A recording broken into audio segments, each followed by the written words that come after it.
Well, at a hospital, having all the beds full isn't necessarily always a good thing. But not this time. The beds of the Inland Northwest Blood Bus were full as it stopped by the Veterans Medical Center this week.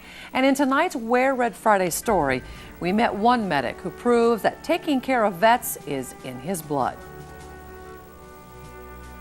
When you've served in the Air Force as a medic for 26 years, spent months in a war zone, broken bones, brain injuries, and blood are all part of the job, especially when it's your own. Giving blood is just another part of, doing patient care for me. Gilbert Mendez is an Air Force retiree who served 11 years of active duty. He now works at the Veterans Medical Center in North Spokane.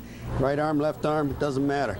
And Mendez knows firsthand the importance of donating blood. We used to give blood when I was in Iraq. We were giving blood all the time.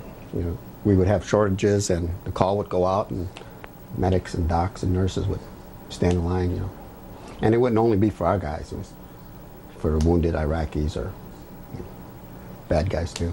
In 2006, Mendez was serving in an emergency room in Balad, just north of Baghdad. His son was also serving in Iraq at the time. It was a little strange knowing that he was there, because, a bunch of young kids at the time, so. And then the ER is not a place that I wanted to see his face. So. And thankfully, he never did. But one January day, he saw a different, familiar face. Our commander or the hospital came in and told us that we had a VIP coming in, so they were going to shut the ER down.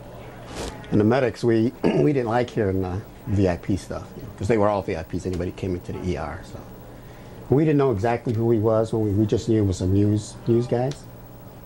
And when he came in, he was pretty jacked up. We arrived here today from Israel in the past. That news guy on the gurney was none other than former ABC World News anchor Bob Woodruff. While reporting in Iraq, an improvised explosive device detonated just feet from Woodruff, lodging shrapnel into his head. He came in and he stayed in our ER maybe half an hour at the most and went straight into surgery after that. Doctors removed a portion of his skull to reduce the damage from brain swelling. He was quickly airlifted out of Iraq and placed in a medically induced coma for 36 days. And then to see him about 6-7 months later on the news was pretty strange. Woodruff is one of hundreds Mendez has treated during his 26 years of service.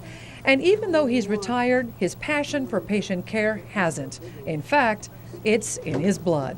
I get to work with all the vets. I took care of them when they were active duty, and I can take care of them when they're here.